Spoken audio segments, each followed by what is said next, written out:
essa palavra hoje é para a igreja. Então, se você não for nossa ovelha, ou alguém que é da Igreja de Jesus aqui em São Paulo, sob a nossa responsabilidade, você dá os descontos, pegue o que lhe cabe. Mas certamente é uma palavra que pode ser aplicada para todo crente, mas é especialmente para a igreja local. Então, gostaria que você abrisse sua Bíblia em Joel, capítulo 1. Passamos 3 semanas, estamos falando da grande comissão, falamos bastante sobre missão. Nessas 3 últimas semanas, todas as mensagens tiveram essa tônica do envio, das tarefas de Deus, e como Deus conta com essa igreja para uma grande obra de avivamento. Você faz parte de uma história de avivamento na cidade de São Paulo, e quem crê diz amém, amém, aleluia. Então, ninguém pode dizer que não sabe. Estamos em 40 dias de jejum e oração. Pelo que mesmo? Qual é o alvo do jejum e da oração? Me ajude aí a lembrar.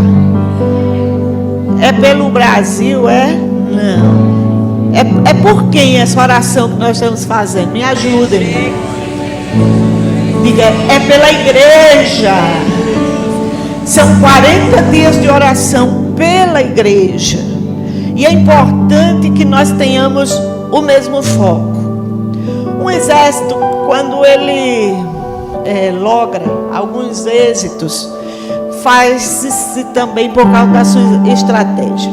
Imagine um comandante apontar para um sul e o exército ir para o norte, ou ir para o sudeste. Parece sul, mas não é sul, é sudeste. Tem uma curvatura de 25, 45 graus, ou seja, tem uma diferença. É importante que, quando apontemos as armas espirituais para uma direção, toda a igreja aponte para ela. Não é que você não possa orar por outra coisa, mas eu quero dizer aos irmãos que a oração da igreja tem força, tem autoridade, tem poder. Quantos creem nisso aqui? Diga amém. Abra lá depois o Salmo 18 em casa, não aqui, e leia, e veja o que é que a oração de uma pessoa pode fazer no mundo espiritual. Na minha angústia eu invoquei o Senhor, e do seu templo ele ouviu a minha voz, se levantou do seu trono, montou num querubim e voou, e despediu setas de fogo e desbaratou todos os meus adversários. Já pensou que visão o salmista teve? Isso é um negócio incrível. Mas foi uma oração que ele fez. Quando você ora, o mundo espiritual também se move. Quem crê diz amém. Você talvez diga, mas eu não vejo nada se mover. A oração é uma lei, é um princípio da palavra de Deus. Foi Jesus que nos mandou orar, que nos ensinou a orar, e que nós devemos usar essa arma, melhor dizendo, aqui na terra. Deus nos chamou nesses dias para orarmos 40 dias por essa igreja. Orar o que, pastor? No grupo de discípulos tem os motivos, todo dia aí estamos mandando. Ah, pastor, eu não sei, não tem tempo de ver. Pois você vai achar 10 segundos no seu dia, você vai achar 1 minuto, você vai achar na sua agenda super concorrida. Mas se você é discípulo dessa igreja, você tem a responsabilidade, o dever, o maravilhoso dever, junto conosco, de orar por essa igreja. Porque quando você está orando pela igreja, você está orando por você mesmo, por mim mesmo, pela minha família, pela tua casa. E quem aqui quer ver a igreja cheia do Espírito Santo e do poder de Deus? Então, nós devemos nos aplicar à oração de uma maneira mais intensa, mais forte. Todos os dias nós estamos postando, além do motivozinho de oração, tem lá um link de um dos pastores que a apóstola colocou lá, fez uma escala, e um dos pastores dirige um momento de oração. A orientação seria 40 minutos de oração, 10 minutos em línguas e 30 minutos orando pela igreja. É evidente que você pode passar muito mais tempo do que isso, tá bom? Se você disser, pastor, eu não tenho assunto para falar com Deus, 30 minutos sobre essa igreja, é possível que você não tenha, é mesmo. Mas então deixa o Espírito Santo orar através de você. Deixa o Espírito Santo trazer. Ou se não, ore em línguas, ore no Espírito. Se não sabe nada, se não tem inspiração para orar, porque tem pessoas que não têm realmente uma fluência de oração. Mas esse é um tempo em que Deus quer quebrar essas coisas que nos amarram, porque é tempo de despertamento espiritual para esta igreja, e quem crê diz amém. Eu fui dormir pensando em vocês e tive um sonho de madrugada. Não vou falar desse sonho, eu vou amadurecer esse sonho ainda. Mas nesse sonho eu recebi 2 palavras. E eu gostaria de dizer essas 2 palavras hoje, porque elas trarão livramento para alguém aqui. Elas trarão livramento para alguém que está precisando orientação na sua vida e tomar decisão. Durante todo esse ano falamos das portas. E uma das coisas mais importantes nessas decisões da nossa vida é experimentarmos o arrependimento. Portas são lugares de decisões, de entrar, de sair, de colocar coisa dentro, de colocar coisa fora. E a primeira palavra que eu tenho para trazer para vocês hoje, ela diz respeito ao arrependimento. Você abriu o Joel, deixa aberto aí.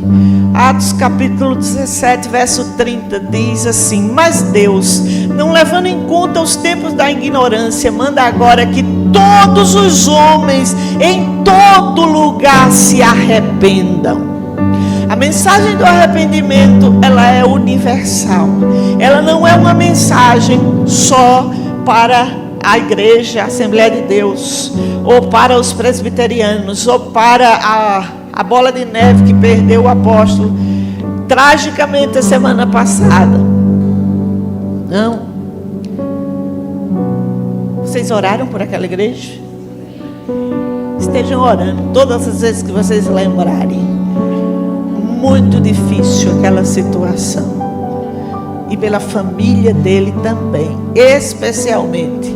Só sabe o que é uma guerra espiritual quem um dia calçou os sapatos e foi e esteve na frente de determinadas guerras. Certas coisas se levantam no caminho que você não sabe de onde veio, para lhe parar e para lhe destruir. Então oremos por aquele ministério. Não vou entrar em detalhes aqui para não conversar outras coisas, fugir do meu foco aqui com vocês. Mas nós devemos entender que a linguagem do Espírito para esse tempo é de arrependimento. O arrependimento é um caminho que encurta muitas viagens longas da nossa vida. Muitas estradas da nossa vida seriam mais curtas, muitas jornadas se tornariam mais curtas se o nosso coração fosse mais quebrantado, quebrado. Se é uma coisa que todo crente precisa pedir a Deus, é: dá-me, Senhor, um coração quebrantado e contrito. Porque ao coração quebrantado e contrito, Deus não despreza, Deus não rejeita. Há algo no quebrantamento que atrai o favor de Deus. Quantos desejam o quebrantamento no seu coração? Quantas vezes na nossa vida nós não estamos quebrantados para nada, nem para ninguém? Nós estamos endurecidos. Quero dizer que a nossa carne, a minha, a sua, a de qualquer apóstolo, a de qualquer pastor, de qualquer super teólogo, de qualquer músico, de qualquer popstar gospel, toda carne, ela é totalmente contrária ao arrependimento. Porque o arrependimento nos leva a Deus e a sua palavra. O arrependimento nos leva a nos quebrantar. E a nossa carne nos leva a nos inchar. A nossa carne nos leva a sempre querer ter razão em tudo. A nossa carne nos leva a nunca levar desaforo para casa. A nossa carne nos faz fazer de nós mesmos ídolos. Fazer da nossa maneira de pensar. Quantas e quantas vezes nos últimos anos eu já escutei pessoas dizerem: é o que eu penso e acabou. Mas o crente não depende do que pensa. Pensar, você pode pensar muita abobrinha, mas o que deve prevalecer na nossa vida é a santa palavra de Deus. Isso sim é um norte. Isso sim é confiável. E às vezes eu digo: Israel, o que é a única coisa que não passa na vida? E ela precisa completar e dizer o que é. O que é que tudo passa, Israel, mas o que é que não vai passar? Mamãe vai passar, papai, os dias bons, os dias ruins, mas tem uma coisa que não passa na nossa vida. Ela diz: é a palavra de Deus. Onde está isso? Isaías 40, depois você confere lá, tá? Tudo passa, mas a palavra não passa. E a palavra tem autoridade para guiar a nossa vida. E nós não podemos viver uma vida com o coração endurecido, como uma terra seca, que não reconhece que precisa de Deus. E nós precisamos da ajuda de Deus. Vocês acham que a nossa nação está precisando de um socorro de Deus? Vocês acham que a cidade de São Paulo precisa de uma intervenção de Deus? Se você olhar hoje para a sua família, não vamos olhar na casa dos outros não, vamos olhar na nossa. Você acha que a sua casa tem alguma coisa que precisa mais de Deus em algo? O que você acha? A minha precisa. Eu não sei a sua. Às vezes nós estamos tão orgulhosos e tão endurecidos, sem quebrantamento algum, que nós não temos lágrimas para orar. Às vezes não temos lágrimas para orar nem por nós mesmos, nem por igreja, nem por pastor, nem por célula, nem por ninguém, porque nós estamos com foco somente em nós. O centro somos nós e acabou a história. E Deus, nesses 40 dias, está dizendo para a Insegec, não está dizendo para outra igreja, pelo menos para essa, está dizendo: mude o foco. O seu foco precisa ser o trono. O seu foco precisa ser a promessa. O seu foco precisa ser as coisas que são eternas. O seu foco precisa ser a mim e a minha palavra. Quantas vezes passamos anos com foco errado? O que é foco? É aquilo a quem você dá atenção, que toma seus pensamentos, que tem a centralidade da sua atenção e da sua energia. Você trabalha por aquilo, você pensa naquilo. E Deus está chamando esse ano. Depois dessas coisas, olhei e vi que estava uma porta no céu. E a primeira voz que eu ouvi, como o som de uma trombeta falando comigo, disse a Insegec: sobe para aqui e te mostrarei as coisas que virão depois dessa. Deus conosco. Estamos no fim de novembro. Então já é tempo de revisar o que não fizemos, ou do que precisamos melhorar, ou aonde nós tropeçamos. Eu prestei bem atenção. 15 dias atrás meu marido pregou aqui sobre a igreja de Éfeso, e ele falou sobre, foi aqui ou foi em, não, foi lá em Recife, não foi aqui. Ele falava aonde a igreja, não foi aonde caíste, lembra-te de onde caíste, ou seja, de que lugar, de que posição tu caíste. Não foi um lugar físico somente, mas de onde tu caíste. Qual era a posição que tu tinhas e hoje não tem mais. É nesse sentido. Então é outra interpretação, isso aí, que nos leva a outras reflexões. E Deus está chamando essa igreja para alinhar os seus caminhos. Estamos orando por avivamento, orando todos os dias. E eu quero convidar você que não está nesse mover, entre conosco. Entre conosco, fala aí para a sua vizinhança, se tiver alguém. Entre conosco nessa oração diária. Não fique de fora, meu irmão. Nem que seja no caminho, no metrô. Coloca no fone de ouvido ou no seu carro, enquanto você dirige. Põe lá a oração diária. Não pode nem dizer, eu não tenho como orar, porque tem um pastor orando pelo menos 1 hora para te ajudar, porque esse mês Deus está quebrando cadeias na nossa vida. Esse mês é um mês especial na história dessa igreja. E na madrugada me veio uma palavra: não há mudança sem arrependimento. Não há mudança, não vai haver transformação nenhuma se não houver arrependimento. Se nós continuarmos as mesmas pessoas, fazendo as mesmas coisas, nós vamos colher os mesmos frutos. Mesma semeadura, mesma colheita. Mas se você quer viver coisas novas, coisas do céu, é preciso deixar Deus mudar coisas dentro de você. É preciso se arrepender. E se arrepender do quê? Talvez você diga. Muitos de nós temos um conceito alto de nós mesmos. Uns têm um conceito super baixo. Alguns são uma minhoca e outros são um pavão louco assim. Vocês já viram um pavão? Quem aqui sabe? Porque senão eu estou falando de uma coisa, vocês nem sabem o que é. Pensa que é uma galinha. É mais do que uma galinha.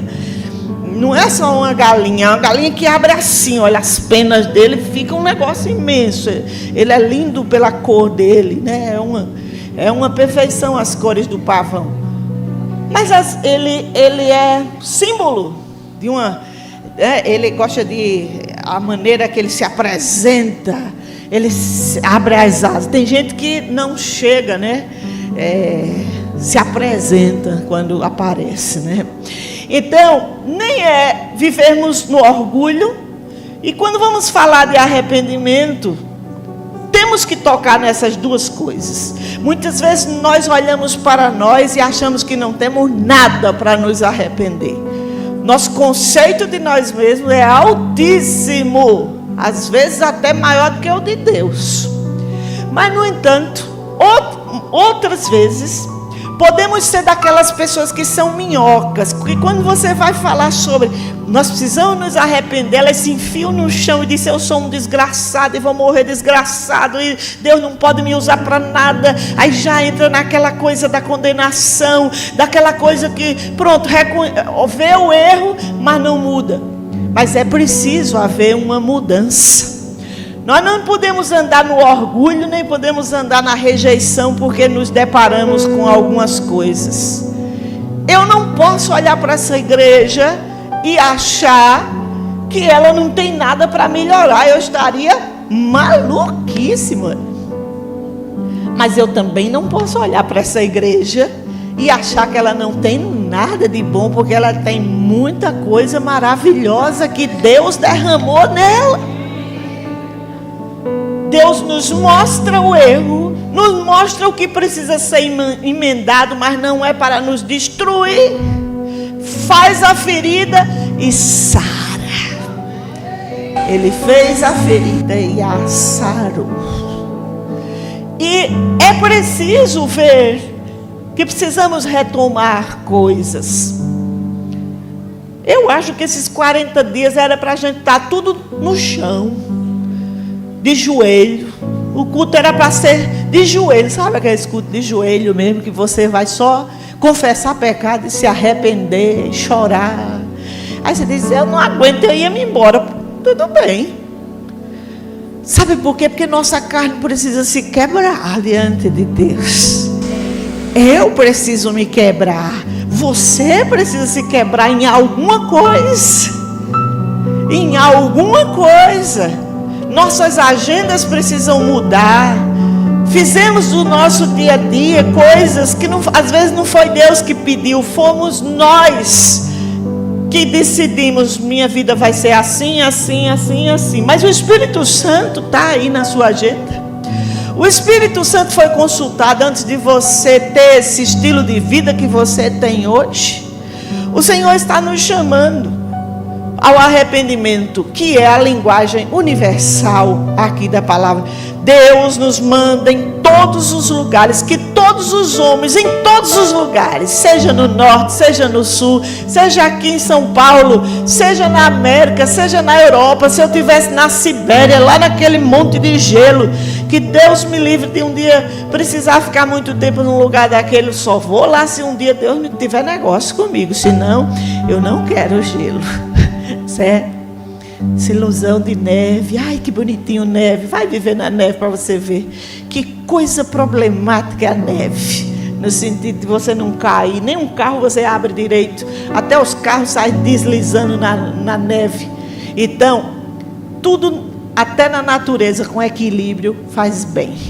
Então, irmãos, o arrependimento é para todas as nações, é para todas as pessoas, desde os políticos até qualquer cidadão, desde os pastores, desde qualquer mestre, apóstolo, qualquer outro título dado na igreja, precisa se arrepender.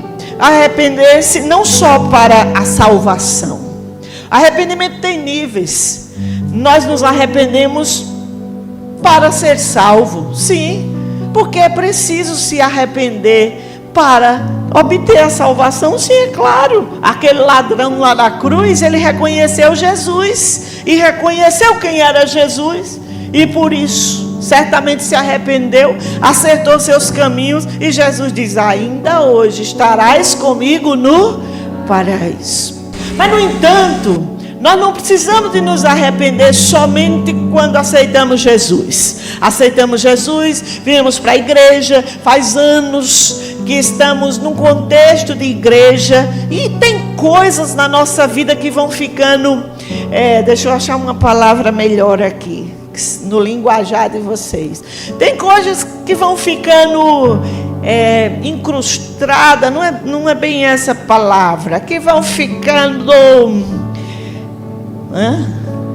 Não, coisas que elas vão fazendo parte da nossa vida, e nós vamos nos acostumando com elas, e nós já não achamos nada demais. Todos nós viemos do mundo, todos nós viemos de famílias que precisam de Deus, todos nós temos marcas de caráter a ser consertadas, uns mais, outros menos em determinadas áreas.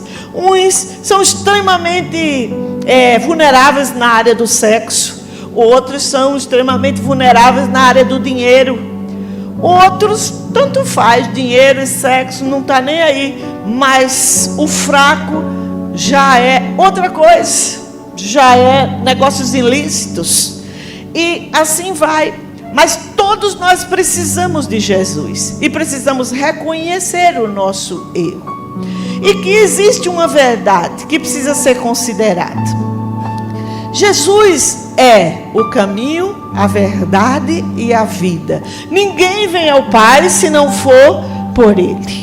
Nós não podemos nos perder nessa estrada e achar que não existe mais pecado. Eu quero dizer que existe pecado. O pecado é a ausência de Deus. O pecado é decidir a vida como se Deus não existisse. É tomar o rumo próprio da vida e desconsiderar o que a palavra de Deus normatiza como conduta para nós vivermos, para nós fazermos.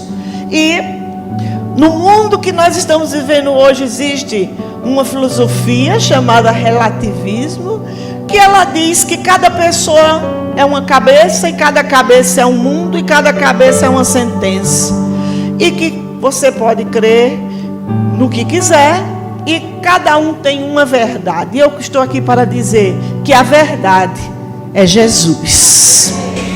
Existe uma verdade. Quero também dizer que existe céu e que existe inferno.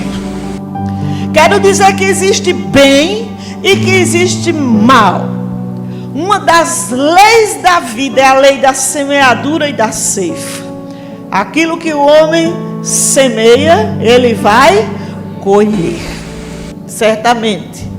E, biblicamente falando, sempre que o povo de Israel pecava, passava por maus bocados. Israel é uma nação escolhida por Deus para ensinar as outras nações. Deus tinha uma relação de aliança com Israel. Tinha? Não? Tem. E é interessante que todas as vezes que o povo se distanciava dos mandamentos de Deus, não era da cultura judaica, era do que Deus mandava fazer, da lei de Deus, e levantava para si outros deuses, e começava a andar na idolatria. Todas essas vezes, o povo entrava em derrota, ou o povo perdia batalhas, ou uma nação inimiga se levantava e o povo se tornava escravo, como é o contexto de Joel capítulo 1, aqui que eu pedi para vocês deixarem aberto. Se vocês lerem esse capítulo 1, é de chorar, é um drama isso aqui, é um drama, mas é um apelo do Espírito para trazer avivamento para Israel. E Deus trouxe essa palavra para nós como igreja 25 anos atrás, talvez, 93, façam a conta aí. Dá quanto? 31, então tá. Então, Deus trouxe essa palavra e trouxe um conhecimento aplicado ao Brasil. Mas hoje eu quero falar não ao Brasil, mas eu quero falar a nós como igreja. Joel 1, ouve isso, vós anciãos, escutai, vós os moradores da terra. Aconteceu isso em vossos dias, ou também nos dias dos vossos pais. Fazei disso uma narração a vossos filhos, e vossos filhos a seus filhos, e os filhos desses a outra geração. Por que precisava contar essa história? Porque é preciso contar a história aos filhos. É preciso contar a história aos discípulos para se saber qual é o caminho da restauração, qual é o caminho da restituição numa nação e numa família. Às vezes estamos diante de uma situação bem ruim, mas não queremos andar pelo caminho que pode trazer solução. E o arrependimento é uma chave que abre porta de restauração para a nossa vida. Toda pessoa que se arrepende de verdade, ela muda não somente da sua condição espiritual, mas ela muda de atitude, e isso é muito importante para nós. Vamos ficar. E o texto segue, verso 5: despertai, ó ébrios, chorai, todos os que beberem vinho. Ou seja, para as festas de vocês. É isso que o profeta estava dizendo. Para o vinho, para as festas, para a dança de vocês. Vocês estão precisando orar mais, dançar menos, se arrepender mais. É isso que ele está dizendo aqui, em outras palavras, tá bom? Porque tem uma assolação sobre Israel. Tem uma situação difícil. Foi cortada a oferta da casa de manjar da casa do Senhor. O campo está assolado. Olha, porque o trigo está destruído, o mosto secou e o azeite está em falta. O azeite está em falta. 3 coisas estavam em falta aqui: trigo, mosto e azeite. Trigo, mosto e azeite. Mas aí tem a receita. Como é que a gente vai trazer isso? Quem comanda a chuva? É Deus. Isso aqui era agricultura. Como é que eles podiam ver a restauração dos seus campos? Os lavradores estão envergonhados. A videira se secou. Verso 12. A figueira murchou, a romeira também, a palmeira, a macieira. Que coisa linda, é um pé de romã florado. Quem aqui já viu a flor da romã? Já viram? Que coisa linda, né? É um laranja meio vermelho, uma coisa assim, né? Mas não tinha flor, murchou. Isso era um sinal para dizer que a colheita estava perdida naquele momento, naquele ano. Aí versículo 13, sigivos e lamentais, sacerdotes. Olha, a palavra já veio aqui para os sacerdotes, os intercessores, as pessoas de oração. E hoje a igreja não é composta somente de um grupo de intercessores. A igreja é, ou pelo menos deve ser, uma igreja de intercessores. Nós temos o sacerdócio universal dos crentes. O que é isso quer dizer? Quer dizer que todo crente pode ser um intercessor diante de Deus. E é importante a gente fazer esses destaques. Ministros do altar, presta atenção, vocês que estão no altar. A palavra profética nos chama a nos quebrantar, a nos arrepender, a orar. Olha, entrai e passai, vista pano de saco durante a noite. Isso era um costume quando se estava numa situação de derrota e de humilhação, e que se reconhecia que precisava de Deus. Então eles faziam isso, né? Mais à frente, 14, santifique um jejum. E eu quero declarar para vocês, quem não entrou nesse jejum, entre hoje. Não vou perguntar quem está em jejum ou quem não está fazendo ou não. O jejum de pelo menos uma refeição. Mas eu quero convidar você pelo Espírito. Comece hoje. Tire alguma refeição e ore. Jejuar sem orar é dieta, não é passar fome somente. É preciso ter oração, pode ser de meia hora, do que for. Mas senão fica sendo só um ato religioso. Mais para frente, santificai um jejum. Agora vamos aqui, verso 17. A semente apodreceu debaixo dos seus torrões, e os celeiros foram assolados, os armazéns derribados, porque se secou o trigo. A palavra, para nós a palavra. Ó, que coisa, né? Que situação. Como geme o gado, as manadas de vacas estão confusas. Até os animais, aqui pela narração do profeta Joel, eram afetados pelo estado de pecado da nação e pela seca terrível que estava sobre aquela nação. Verso 20: todos os animais do campo bramam a ti. Tem algumas versões que dizem clamam a ti, porque os rios se secaram, ou seja, não tem água. Vocês já foram num lugar que não tem água? Alguém já foi aqui numa cidade onde não tem água, num sítio? Vocês sabem o que é isso? A realidade aqui de São Paulo, você talvez nunca tenha visto isso, mas é terrível. Você não ter água para beber é simplesmente desesperador. E esse era o contexto. Mas o capítulo 2 chega, diga glória a Deus. Aí a conversa já vai mudar. Leia comigo o versículo 1. Tocai a trombeta em Sião e clamai em alta voz no monte da minha santidade. Perturbem-se todos os moradores da terra, porque o dia do Senhor vem e Ele está perto. Eita, toca a trombeta em Sião. Esse jejum é uma oportunidade de Deus para Ensejeque. Deus está nos dando uma oportunidade de correção. Todas as vezes que Deus chama um povo para orar, para jejuar, para estar com Ele, é porque tem coisas que precisam ser ajustadas em nós. Às vezes são prioridades, são decisões na nossa vida. Deus está nos chamando para trazer livramento. Eu não sei como vai ser nas outras Ensejeque, mas a que eu tenho que dar conta a Deus é essa aqui. E nessa daqui eu preciso dizer a todos os discípulos membros, os presentes e os ausentes, que é tempo de consertar os nossos caminhos com Deus. Porque vai haver livramento se nós nos consertarmos na estrada, na jornada. Arrependimento é uma coisa que nenhum pastor pode fazer no seu lugar, ele é individual. Você tem que fazer por você, o seu marido tem que fazer por si, e assim vai.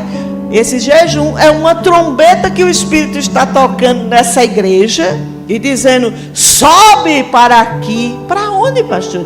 Subir para mais perto de Deus. Sair do nível da carne, sair do nível das coisas da mente, sair do feed do Instagram, sair do feed do Facebook, sair somente do que é racional e ter uma sensibilidade de se ligar com o trono, de se ligar com o céu, porque Deus tem coisas a nos comunicar. Todas as vezes que nós jejuamos, seja uma refeição, seja o que for, e oramos um pouco, nós nos tornamos mais sensíveis. O jejum é para nós. O jejum é para o nosso benefício. Não é porque nós vamos chantagear Deus e dizer: Senhor, eu vou passar fome, me dê isso aqui. Se o Senhor não fizer, você vai morrer de fome. Tem coisa que Deus não dá, porque não é da vontade dele para a nossa vida. Nem toda oração nossa Deus responde. E graças a Deus por isso. Triste de nós se ele respondesse toda doideira que às vezes nós oramos naqueles dias que você está com o neurônio desconcertado, fora do lugar, pensando bobagem. Ah, meu Deus, diga comigo: Deus é bom e a sua misericórdia dura para sempre. Continue no capítulo 2 comigo, por gentileza. Olha, e aí ele vai descrevendo o povo que veio sobre Israel para trazer o juízo. A Babilônia vem e traz toda aquela destruição. Olha, meu Deus do céu, o juízo vem, porque aonde há pecado tem juízo. Alguns pecados, eles serão já julgados aqui na terra, e outros serão julgados diante de Deus. É fato que todos nós responderemos pelos nossos pecados. Algumas vezes olhamos algumas figuras públicas, saem da terra, envelhecem e saem da terra fazendo maldade e parece que eles estão intactos. Mas ninguém ficará sem um confronto na eternidade. Todos nós temos que dar contas a Deus, até das palavras que falamos aqui na terra, quanto mais das atitudes. Então considerem isso. E aí o profeta vai falando, vamos voltar, capítulo 2, versículo 11. O Senhor levanta a sua voz diante do seu exército. Eita, Deus comanda os exércitos. Isso é uma chave espiritual. Deus comanda os exércitos, por isso Ele é o Senhor dos exércitos. Diga: o meu Deus tudo pode. Versículo 12. Ainda assim agora mesmo, diz o Senhor, convertei-vos a mim de todo o vosso coração. E isso com que? Leia comigo. Com jejuns, com choro. Agora leia comigo o verso 13, por gentileza. Rasgai o vosso coração e não as vossas vestes. Convertei-vos ao Senhor vosso Deus, porque Ele é misericordioso e compassivo, tardio em irar-se, em grande em benignidade, e se arrepende do mal. Olha que lindo. Convertei-vos a mim, diga, de todo o vosso coração. Rasgai o vosso coração. Nós estamos no que dia do jejum? 10 dias.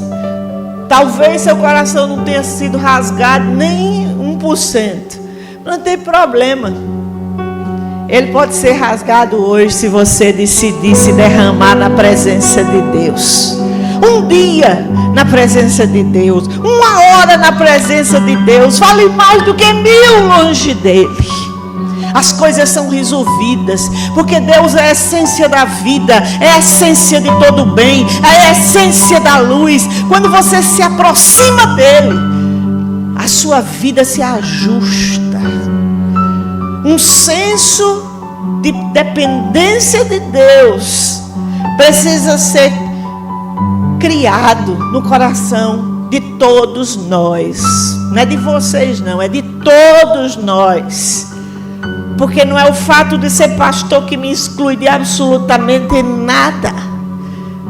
Os pastores aqui são apenas servos com mais responsabilidade. Mas todos nós precisamos de Deus desesperadamente. Porque enganoso é o coração do homem, e a Bíblia diz que desesperadamente corrupto. Todos nós. E as nossas melhores obras diante de Deus não passam de trapos de imundície. Diz o profeta, acho que Isaías, se eu não me engano. Não sei o endereço aqui de cor decorado, mas eu sei que a palavra profética diz isso. Deus me conhece, Deus te conhece. O jejum é para me purificar. Esse tempo Deus está te chamando. Tem coisas que Deus quer falar a seu respeito. Tem coisas que Deus quer falar a respeito da sua esposa e que você não para ouvir. Tem coisas que Deus quer falar a respeito do seu marido, dos seus filhos, do ministério. Tem coisa que Deus quer falar com você a respeito desse teclado. Está vendo esse teclado aqui? Deus quer falar com você. Mas se você não parar para ouvi-lo com uma sensibilidade, Senhor, fala. Eu quero sair do nível da carne. Jejum é para me tirar do nível da carne. Jejum é para me tornar mais sensível. Espera aí, o que é que o Senhor quer falar? Tem coisas que Ele quer falar conosco a respeito do nosso dinheiro, a respeito dos nossos negócios. Quem faz muito negócio aqui, para trazer luz, ajuste, sabedoria. Quantas vezes nós estamos diante de um negócio e vem um dinheiro fácil? Nunca queira dinheiro fácil. Nunca queira colocar no seu bolso dinheiro que você sabe que é produto ou de roubo ou de engano. Não coloque no seu bolso, porque esse dinheiro é maldito. É maldito. Não queira dinheiro fácil. Trabalhe com o suor do seu rosto e Deus lhe fará prosperar. Quem recebe diz amém. Rasgai o vosso coração. Às vezes, quando falamos assim, diz, mas é para você rasgar o coração. Sim, é para cada um de nós. Nesse tempo o Espírito não está chamando só a apóstola Valnice. Às vezes tantos de nós temos uma fita métrica. Quem aqui sabe o que é fita métrica? Vocês sabem? Então tá. Às vezes nós temos uma fita métrica muito pesada para os líderes e pastores. Não é? Claro que nós temos a responsabilidade de ter um bom testemunho e de corresponder à tarefa, à atribuição que Deus nos deu. Mas eu já ouvi de muitas pessoas colocar na conta da apóstola Valnice todos os problemas da INSEGEC.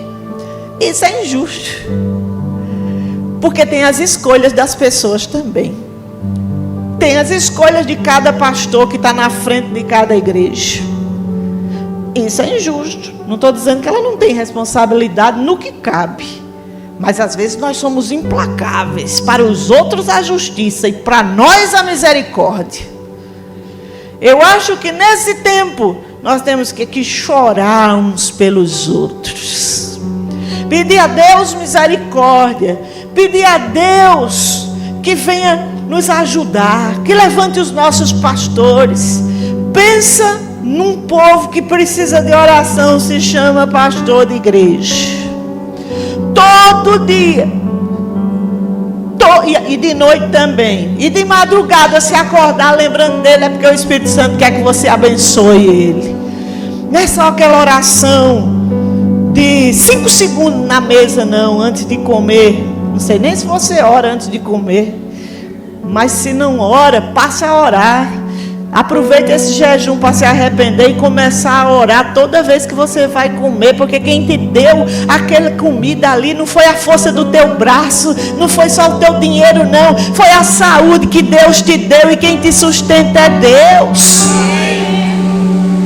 E às vezes nós vamos ficando tão independentes de Deus que nem graças te damos, Senhor, por esse alimento que nós vamos receber. Nem isso sai da nossa boca mais, porque nós vamos ficando orgulhosos e vamos achamos que nós não precisamos de Deus.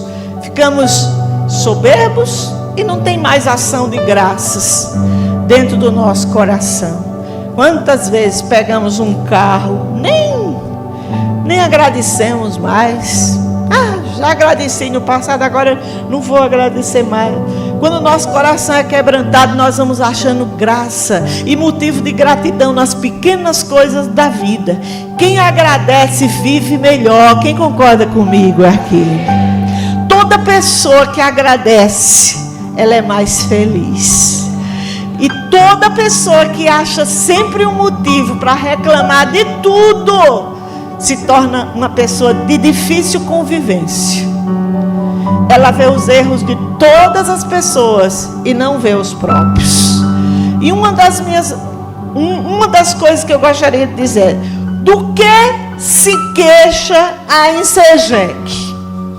Dos seus próprios pecados.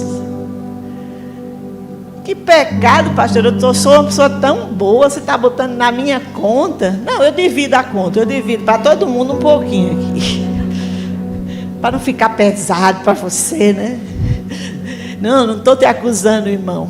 Isso aqui é apenas uma reflexão para nos fazer pensar que nós precisamos melhorar, que nós precisamos buscar a Deus, que nós temos que nos quebrantar, que os senhores ministros de louvor que ministram aqui no altar precisam se arrepender de pecado, porque o nosso pecado, guarde isso que eu vou dizer agora, nós podemos escondê-lo por um tempo, por um ano, por 2 anos, por 5 anos, por 10 anos, mas todo mundo um dia se encontrará com o seu próprio pecado.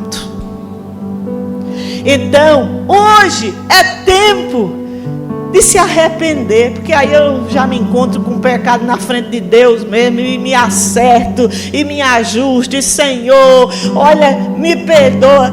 Irmãos, quanta coisa seria resolvida na família, no casamento, na igreja, se nós tivéssemos um coração mais quebrantado, um coração mais arrependido de pecado. Nós não íamos buscar razão em tudo, nós não íamos apontar o dedo para o erro de fulano, não quero saber do erro lá de ninguém, eu quero saber dos meus, eu quero arrumar os meus. Se fulano vai ter consciência ou não, aí é problema dele com Deus. Olhe para mim, você não vai conseguir mudar ninguém. A única pessoa que você pode mudar é você mesmo. E o Espírito Santo está nos dando essa chance nesse fim desse ano 2024 de mudança.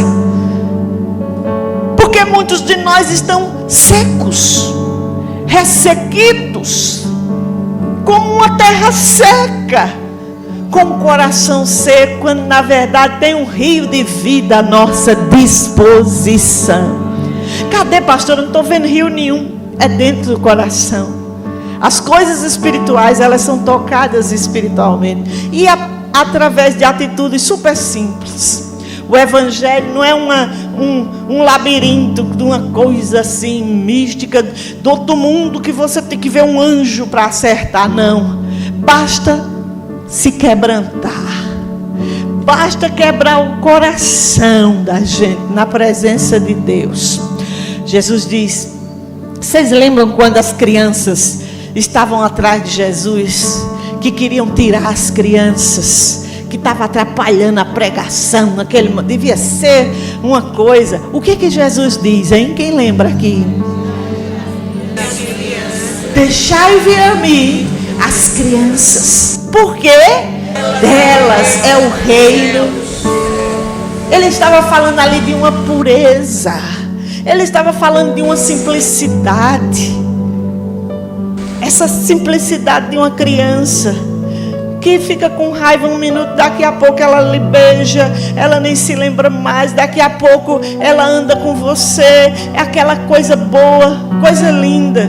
Se você tem uma criança em casa, e os pais que não querem ter filhos aqui, eu quero lhe abençoar com uma visão de paternidade e maternidade, porque é maravilhoso ter filhos. Os pais aqui que me endossam, digam amém. Então, é alegria. Como é bom ter um bebê em casa, né? Tem serviço? Tem. Você passa alguns meses sem dormir, é verdade. Mas aquela coisa gostosa de crescer, de vê-lo, descobrir o mundo, de ver, né? Quantas vezes a gente via a casa toda, a sala tudo fora do lugar. Mas ao invés de você murmurar, você diz, mas que bom, tem vida aqui, tem alegria aqui. Almofada você coloca no lugar, meu filho. Sofá você troca, pano você lava. Agora aquele momento ali da vida tem que ser aproveitado, porque os filhos são bênção de Deus para nós, sim. Amém? Vamos voltar para Joel para terminar aqui. Rasgai o vosso coração.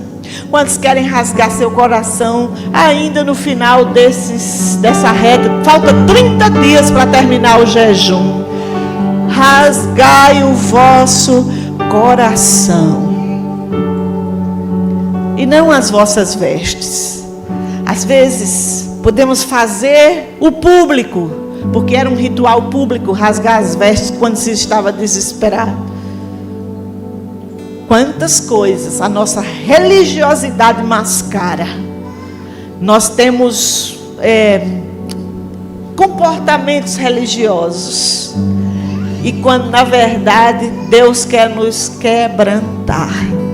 Deus quer lhe quebrantar para nos tornar uma pessoa melhor. Versículo 15: tocai a trombeta na Ensejeque, de São Paulo. Santifica um jejum. Santifica um jejum. Ou seja, essa convocação é para os adolescentes dessa igreja. Adolescentes que estão aqui, me escutem. Os pastores de vocês estão chamando vocês para jejuar. Pelo menos uma refeição por dia. Você não vai morrer não, eu lhe garanto que você vai viver e resistir. E para orar pela igreja, jovens, casais, músicos, dançarinos, todas as pessoas dessa igreja. Presta atenção no que o Espírito está dizendo, porque haverá livramento para nós se nós olharmos para isso e deixarmos Deus trazer mudança, porque o Senhor quer trazer um avivamento para essa casa. Mas como é que vai trazer avivamento se ninguém está buscando a Deus? Achando, mas eu busco. Então continue buscando, irmão. Continue buscando. Presta atenção. Versículo 15, agora 16. Congrega o povo, santifica a congregação, junta os anciãos, congregai os filhos e os que mamam. As nossas crianças também precisam estar nessa convocação. Aí eu falo a rede de crianças, alguém aqui, algum professor, transmita ou faça com que esta palavra chegue à coordenadora, se ela não estiver me ouvindo aqui agora. As crianças precisam ser informadas e ensinadas, porque esse jejum é para ensinar o caminho da correção de Deus para um povo. É para trazer ajuste para nós. E as nossas crianças precisam aprender esse caminho. O que você ensina a uma criança vai com ela para o resto da vida dela. Então, ela pode não jejuar como eu e você, mas alguma coisa, um doce, um chocolate. E eu quero dizer que Quando elas são desafiadas, elas abraçam o jejum e levam adiante mesmo. Então, somos nós que às vezes não queremos envolver as crianças. Criança é sensível à unção. Aqui a palavra diz: traz os idosos, mas traz os jovens, traz os adultos e traz os que mamam, até os recém-nascidos, os bebês de peito deveriam estar na convocação de oração, na convocação da palavra. E o que tem a ver um bebê de peito que não entende nada, está lá mamando e a mãe orando e o pai orando? Ele está recebendo uma unção, ele está recebendo uma referência espiritual, ele está sendo tocado pela presença do arrependimento, pela presença do Espírito Santo. E quando ele deixar o peito e for crescendo, ele vai continuar vendo o pai e a mãe de joelhos. Ele vai continuar vendo alguém na sua casa orando e clamando por Deus. E aquela criança vai crescer com uma referência de temor a Deus, e sabendo que o arrependimento nos leva a tempos de refrigério na nossa vida. Quem recebe essa palavra diz amém. Versículo 21. Não temas, Ezequiel, regozija-te e alegra-te, porque o Senhor fez grandes coisas. Não, aí vem a palavra de consolo, né? O profeta traz uma palavra de consolo. Não tema animais dos campos, porque esse pasto seco ele vai reverdecer. Versículo 22, 23. Filhos da Ezequiel, alegrem-se, alegrai-vos no Senhor vosso Deus, porque Ele vos dará um ensinador de justiça e fará descer a chuva, a temporã e a serôdia. Ou seja, o tempo vai mudar, a atmosfera vai mudar, a agricultura vai mudar, a economia vai mudar. Tudo depois de um arrependimento. O dinheiro da nação iria começar a ser restaurado também. Mas antes, se passa por todo esse processo aqui. Chama quem canta, chama quem oferece sacrifício, chama menino de peito, chama a noiva. Até a noiva que estava nas núpcias, chama o noivo e a noiva. Interrompe as núpcias e vem para a convocação. Aí você chama a igreja para orar. E às vezes você tem 10 pessoas aqui. É um teste. Que teste? É um teste para você como pastor não desistir, não praguejar e não olhar para trás. Mas se você tem um rebanho de 400 e vem 10 orar, o que você sente? Senhor, o Senhor quer me humilhar? Se for, eu aceito a humilhação, me ensina. Ou o Senhor quer que eu aprenda a ter paciência? O Senhor quer que eu ore mais pela igreja? O que o Senhor quer de mim? Em que eu preciso me arrepender? Como eu não estou pastoreando corretamente? Me ensine. O Espírito Santo é o Senhor da igreja. E eu sei que o fruto dessa convocação vai ser um fruto glorioso para todos nós. Mas não é possível convocar uma igreja para orar e nem 50% dela atender essa convocação. É tempo de ouvir a trombeta. Tem uma trombeta, Abner? Arruma uma trombeta aí. Tem um chofar aqui, eu não sei quem sabe tocar, mas o teclado também imita ele. Toca a trombeta na Ezequiel, está tocando. Eu sei lá o que é que o povo de Brasília está entendendo, o que é que o povo lá de Campina Grande está entendendo, o que é que o povo de Recife está entendendo, mas o povo de São Paulo precisa entender que é tempo de emendar os próprios caminhos.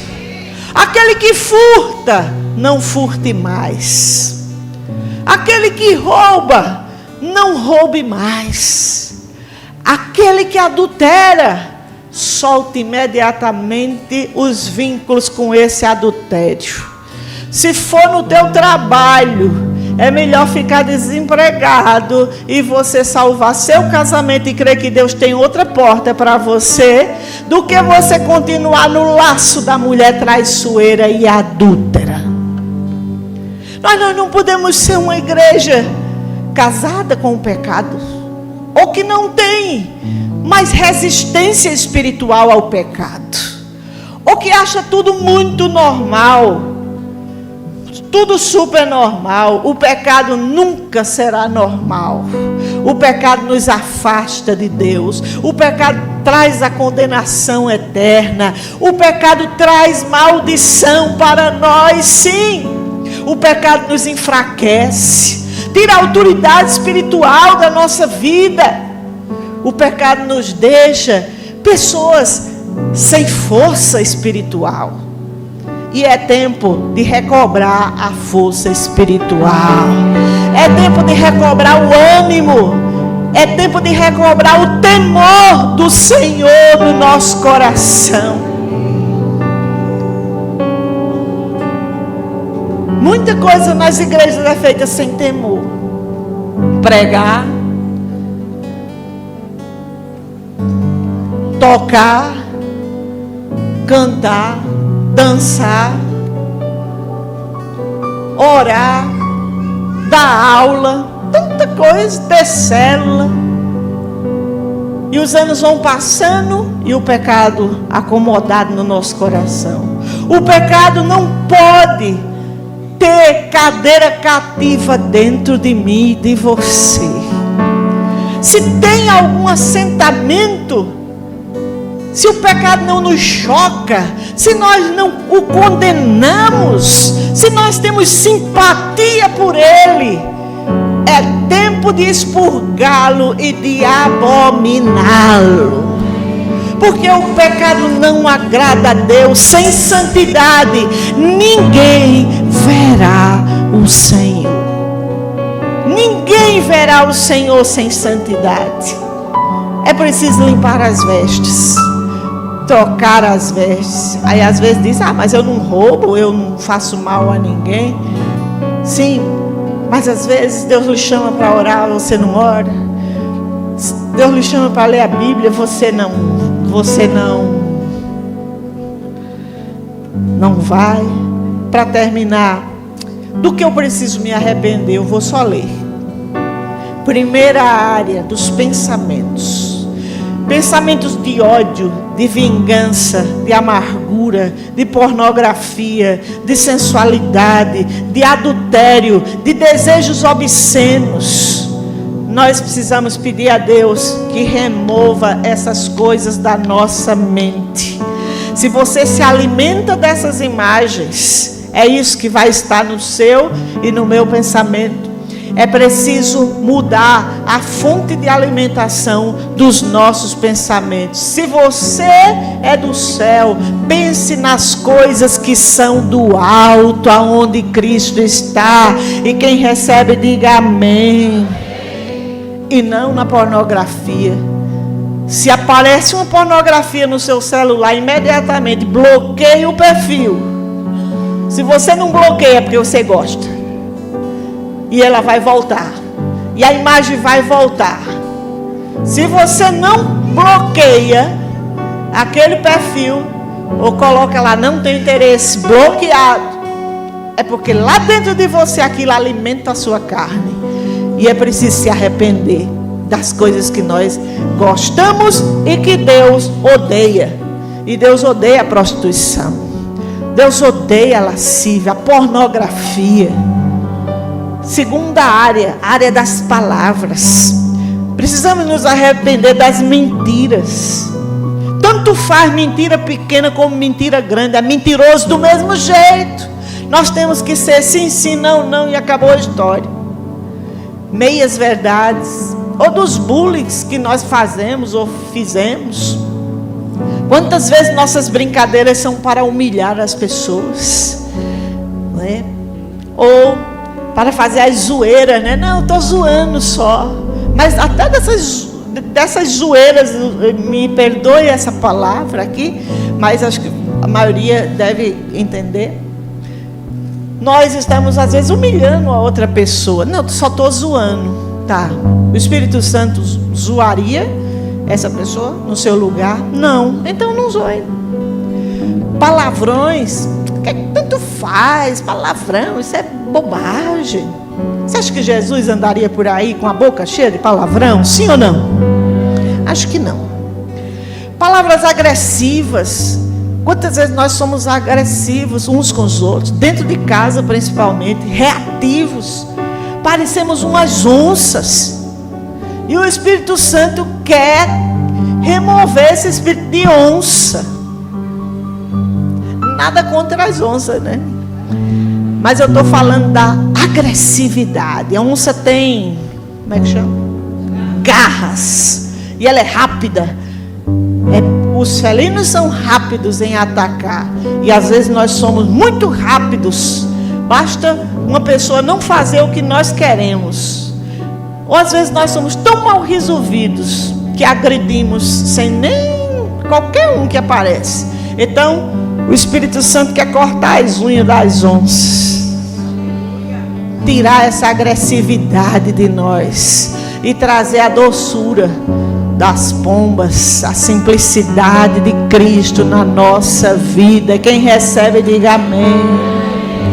Remover as difamas, as calúnias. Toda vez que chegar uma conversa, presta atenção, estou já acabando. Todas as vezes que chegar uma conversa a respeito da moral de uma pessoa, se você não viu, não tem como provar, e não está disposto a levar a conversa adiante, mate a conversa onde ela estiver. Não leve adiante fofoca, não leve adiante calúnia, não leve adiante difamação da vida de ninguém. Terceira área, as atitudes. Toda forma de desobediência precisa ser removida e temos que nos arrepender. Fraude, trapaça, nota fiscal fria, negócios ilícitos, dinheiro fraudulento, prepotência, orgulho, rebelião, admiração ao pecado, tudo isso deve ser removido. E a última área, as omissões. Precisamos nos arrepender das nossas próprias omissões. Por exemplo, eu posso orar, mas não oro, me omito, a preguiça me vence. Senhor, me perdoe pela preguiça. É assim que nós vamos rompendo com a nossa carne. Não ajudar os pobres. A igreja deve ser um lugar aonde os pobres sejam supridos. Sim ou não? Sim. E os pobres precisam aceitar ajuda, porque às vezes tem pobres que não aceitam ajuda porque são orgulhosos e não querem que as pessoas vejam as suas necessidades. Tem fases na vida da gente que nós precisamos receber ajuda, e não é desonra receber ajuda.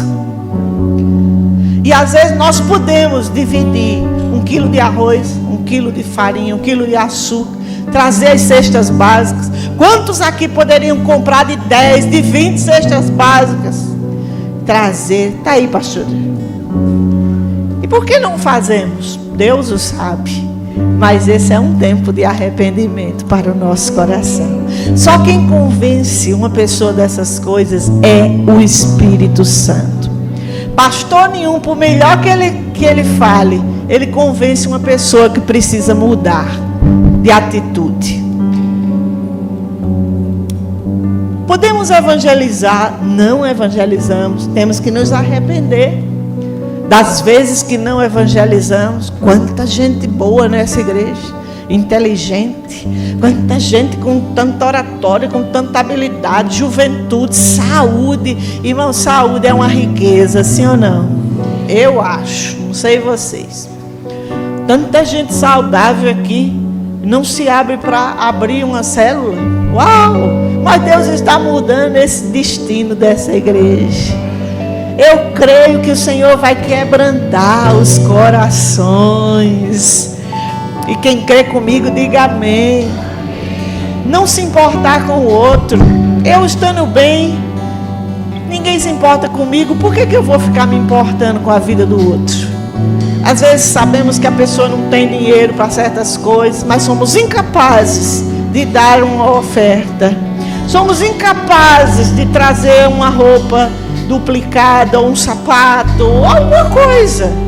E o Espírito Santo está batendo no nosso coração para que esse mês nós nos arrependamos e passemos a ser gente mais generosa, gente que dá mais, dá amor, dá abraço, dá perdão, dá dinheiro também, pastor. Ai não, dinheiro não, pula essa parte, né? Às vezes você vai dar, às vezes você vai dar arroz, feijão, macarrão, carona.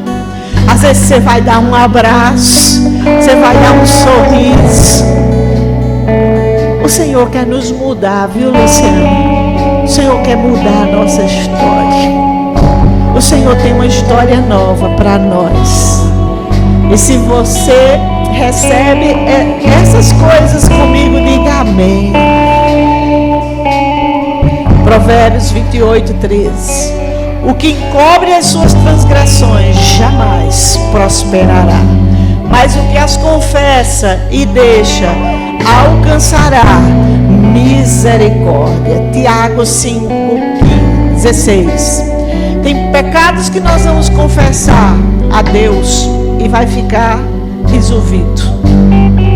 Outros, às vezes, nós precisamos falar, se for o caso. Outros só com Deus resolve. Confessai as vossas culpas uns aos outros e orai uns pelos outros, para que sareis. Então tem cura quando nós confessamos pecados. Tem cura quando nós entendemos que precisamos mudar.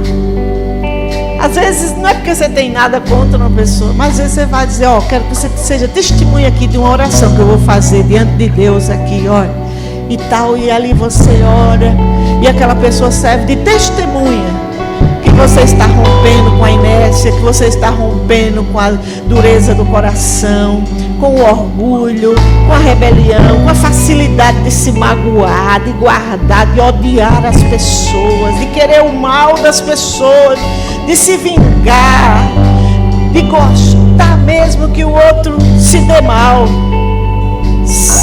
Quem aqui já passou uma VAP em casa assim? Quem já trabalhou com VAP, aquelas máquinas de lavar assim? Já? Esse mês Deus está querendo passar uma VAP. Eu não sei se nós vamos aguentar a VAP. Hoje foi só uma mangueirinha assim. Foi só a mangueirinha, né? Aquela mangueirinha com sabão, um sabãozinho, uma vassoura. Mas é preciso passar a VAP, porque tem sujeiras velhas, porque tem sujeiras de anos, porque tem coisas que estão incrustadas, que estão mofadas, manchadas, e nós já estamos deformados e não temos coragem de romper com a sujeira do pecado. E o Espírito Santo está dizendo, diga seu nome, é nele. É tempo de purificação, é tempo de santificação, é tempo de mudança, é tempo de arrependimento. Quando você se arrepende e vê seu próprio pecado, você não tem pedra nas mãos mais para jogar em ninguém. O pecado do outro fica pequeno quando você vê suas falhas. Você vê, fulano faz isso, mas eu também tenho minhas falhas. Deixa Deus cuidar, deixa Deus trabalhar, e assim nós viveríamos melhor. Eu lhe convido para entrar nessa convocação de jejum e oração conosco, e para nos expor ao jato da palavra de Deus, do Espírito Santo, para nos limpar, revisar nossa vida, aprumar nossos caminhos, endireitar nossas veredas, porque nós queremos um tempo de refrigério, nós queremos Joel 2, nem cheguei lá, 28, só falamos dele. e derramarei o meu Espírito sobre toda a carne, vossos filhos e vossas filhas profetizarão. Lindo! Mas antes disso, tem 2 capítulos. E o contexto é de conserto e arrependimento. E é um convite do céu para trazer vida nova para nós. Livramento e esperança para o nosso coração. Eu estou com esperança de mudança. Você também? Vamos ficar de pé na presença do Senhor em toda a terra. Aleluia.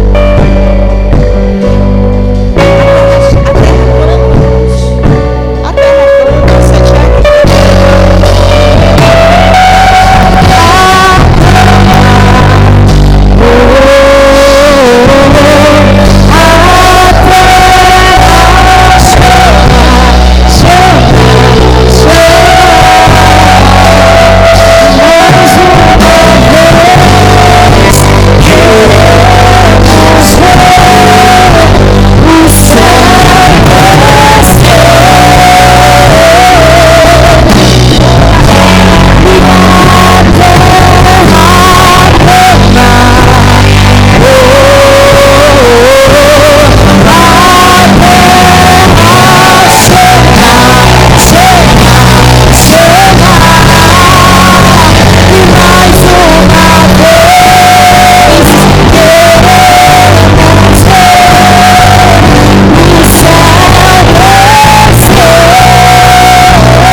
eu me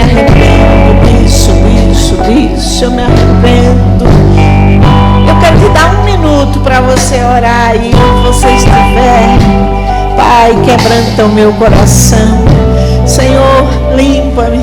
Oh, tira de mim toda dureza, tira toda insensibilidade, tira de mim, meu Deus, aquilo que precisa ser removido, toda a sujeira. Tira de mim, Senhor, e traz, meu Deus, a libertação, traz a mudança, traz o quebrantamento, traz, Senhor, agora. Oh, eu me arrependo pelas omissões. Arrependa-se pelas omissões, pelo bem que você sabe fazer e não faz. Eu me arrependo pelos pensamentos contrários, pelos pensamentos que abriguei, que não louvam ao teu nome. Oh, meu Deus, perdão, tenha misericórdia de mim, tenha misericórdia de nós como igreja, tenha misericórdia de nós por admirar o pecado, aplaudir, normalizar certas condutas, suavizar. Oh Deus, traz para nós uma consciência de pecado. Traz, Senhor, mas seja aqui em São Paulo esse tempo de mudança. Nós nos arrependemos pelas atitudes erradas, pelo ódio, pela raiva, a brutalidade, a grosseria, pela amargura, a falta de perdão. Meu Deus, pelos negócios sujos, ilícitos, pelos adultérios, apertamento, pela prostituição, seja na prática ou seja mental ou virtual. Nós nos arrependemos como igreja por todo tipo de pornografia que abrigamos. Pai, no nome de Jesus, purifica nossos olhos, nossos ouvidos, nossa boca, purifica nossa mente, Senhor. Traz, meu Deus, esse tempo de consagração. Traz, Senhor, esse momento para corrigirmos a nossa rota, para que venha tempos de refrigério. Essa igreja nasceu para ser guiada pelo teu Espírito, mas se há fraquezas em nós, se as sementes em algum momento estão debaixo da terra, Deus, nós clamamos a tua misericórdia, Senhor. Muda a nossa sorte.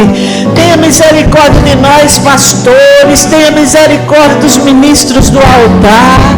Tenha misericórdia de todos os que cantam, dançam, pregam, oram, de todos os líderes de célula, dos participantes, dos visitantes até que chegam às nossas reuniões. Nós queremos viver aquilo que conhecemos da tua palavra. Traz um quebrantamento, traz uma mudança e traz um renovo a cada pessoa dessa igreja local e da ICEGEC no Brasil e no mundo. Nós precisamos. A última vez, a ICEGEC clama. A última vez.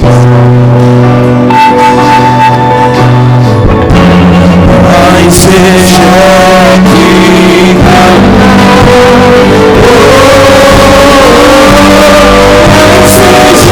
levanta suas mãos com os céus e